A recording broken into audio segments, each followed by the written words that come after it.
Once again, we'd like to welcome you to today's edition of The Morning Call. A major operation in West Africa, coordinated by global police organization Interpol, has led to the rescue of almost 220 human trafficking victims in Benin and Nigeria. The operation, dubbed Epervier II, also involved 100 police officers across the two countries who carried out raids and identity checks at markets in Abuja and Cotonou.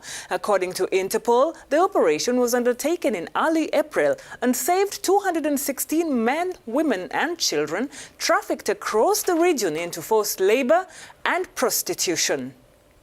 The victims come from several West African countries, including Benin, Burkina Faso, Niger, Nigeria, and Togo. They were cared for by local social services and associations, and some minors were brought back to their parents. Operation Sparrowhawk II resulted in the arrest of 47 suspected traffickers, according to Interpol. Tim Morris is Interpol's Executive Director of Police Services. He joins us to tell us more about this operation that rescued 220 human trafficking victims. Thank you for accepting to speak to us, Tim. So Interpol announced the liberation of 220 people from the hands of human traffickers in collaboration with Benin and Nigerian police. But can you tell us more about this operation? Was it the first of this magnitude? So over the last few weeks, Interpol has run Operation Epervier II. This is actually not the first time that Interpol has run this type of operation to counter human trafficking in the region. In November 2017, for instance, we ran a similar operation in Chad, Mali, Mauritania, Niger and Senegal. In Operation Epervier II, we've concentrated working on the transnational issues of trafficking in human beings, primarily with Nigeria and Benin. So it involved police, customs and child protection authorities from both those jurisdictions. Over 100 police officers were brought together across both countries to help fight and target the trafficking in human beings.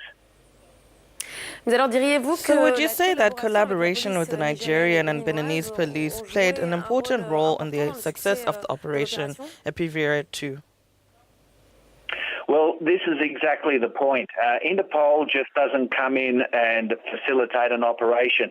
This is part of an ongoing comprehensive process where we're trying to build a capability in these countries through training, through operational exercises, through access to criminal databases, and then we help facilitate a transnational operation, in this case with Nigeria and Benin, where the police officers put into practice some of the skills that we've been learning and sharing in the previous weeks.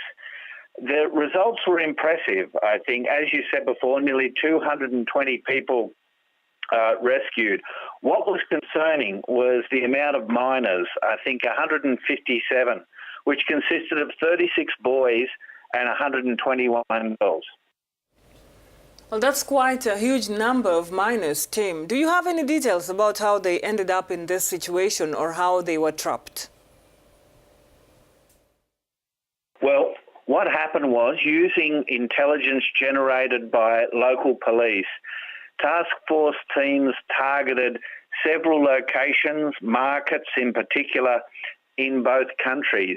And what they found was quite shocking, to be honest, where young children, minors, were either coerced, trapped or taken from their parents and made to do all sorts of tasks, largely against their will and with no pay.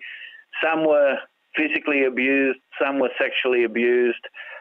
It really was a terrible situation that these minors found themselves in.